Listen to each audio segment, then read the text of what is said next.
Normalement, ça doit se lisser. Nous partons en Norvège où une paire de skis vient d'être retrouvée. Vous me direz, on s'en tape. Perdre du matériel au ski, ça fait partie des vacances. Bâton, lunettes, enfant. La dernière fois que je suis allé au ski, j'ai fait tomber mon téléphone portable depuis un télésiège.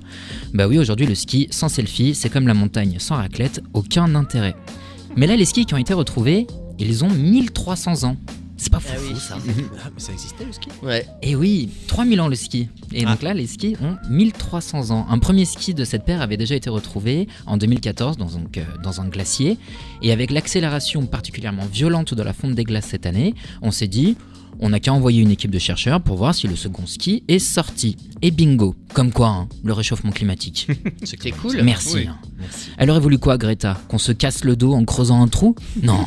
On fait tourner les usines de charbon, on envoie des fusées dans l'espace et on attend que ça fonde.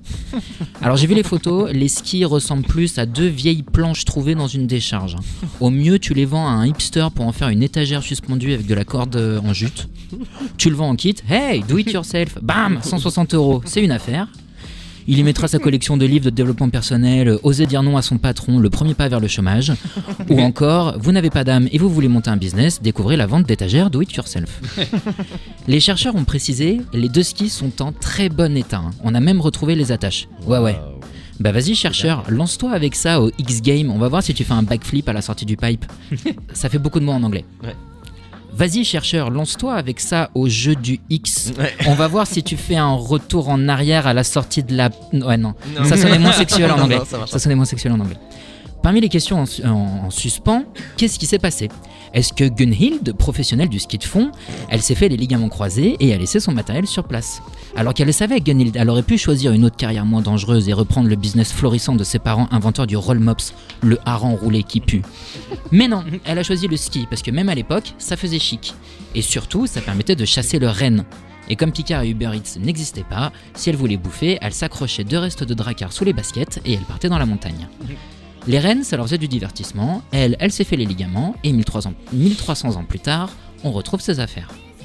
On devrait trouver plein d'autres choses. En ce moment, la glace fond à la vitesse d'un bonhomme de neige sur un barbecue. Barbecue au charbon, avec un gros réacteur de fusée qui souffle sur les braises. Dans les bonnes nouvelles, il y a aussi le permafrost, en anglais le pergélisol, le permafrost quoi.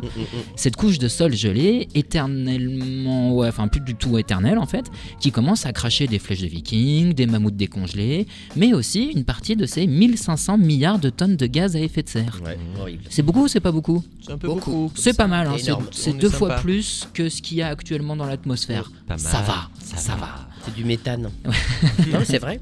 On risque aussi de voir réapparaître des épidémies disparues il y a plusieurs milliers d'années. Imaginez un virus qui arrive à coucher un T-Rex, le Covidosaurus, je sais pas. Question survie, moi je parie pas sur l'être humain. Qui sait, peut-être que l'effet sera inverse, que la Terre va geler pendant plusieurs milliers d'années avant de revenir à un niveau plus vivable pour l'être humain et qu'un jour on retrouvera mon téléphone portable.